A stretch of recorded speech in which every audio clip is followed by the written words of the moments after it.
పెద్దపల్లి జిల్లా రంగంపల్లి వద్ద రోడ్డు ప్రమాదం జరిగింది. ఈ ప్రమాదంలో 2 మహిళలు మృతి చెందారు. దీనికి సంబంధించిన మరింత సమాచారం మా ప్రతినిధి అలీముద్దీన్ అడిగి తెలుసుకుందాం. అలీముద్దీన్, ప్రమాదం ఎలా జరిగింది? అశ్విని, ఈ దుర్ఘటన ఉదయం 5 గంటల ప్రాంతంలో జరిగింది. అయితే పెద్దపల్లికి ఆనుకొని రంగంపల్లి అనే విలేజ్ ఉంటుంది. అక్కడ ఆర్ఆర్ గార్డెన్ అనే ఫంక్షన్ హాల్ ఉంటుంది. అయితే అందులో పనిచేస్తుంటారు ఈ 4 మహిళలు కూడా.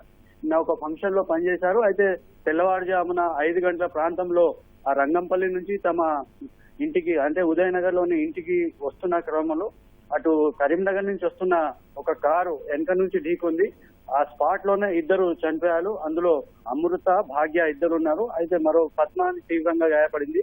అయితే తెల్లవారుజామున 5 గంటల ప్రాంతంలో అటు కరీంనగర్ నుంచి వస్తున్న కారు ఢీకొనడంతో అక్కడికక్కడే సంఘటన జరిగింది. అయితే కారు మాత్రం వెళ్లిపోయింది, అక్కడ ఆగలేదు.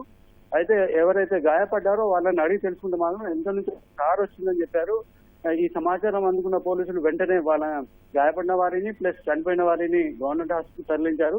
అయితే ఉదయం పొగమంచు వల్లనా లేకపోతే నిద్రలేని వల్లనా అనేది తెలియలేదు. అయితే కారు ఆపకుండా వెళ్లిపోవడంతో అసలు ఎలా జరిగిందనే అంశం తెలియదు. మొత్తం మీద ఘటన మాత్రం ఒక తీవ్ర విషాదాన్ని నింపిందని చెప్పొచ్చు. 2 అక్కడికక్కడే చనిపోవడం, మరొకరు తీవ్రంగా గాయపడడం చాలా విషాదం నింపింది. అయితే ఇప్పుడే పోలీసులు కూడా విచారణ చెప్తున్నారు. అక్కడ సీసీ కెమెరాలను వాటిని చూసి ఏ కారు వీళ్ళని ఢీకున్నది, నిద్ర మత్తునునా లేకపోతే మద్యం తాగారా, ఏ అంశం అనేది ఇంకా తెలియాల్సింది. అశ్విని, ధన్యవాదాలు అలీముద్దీన్.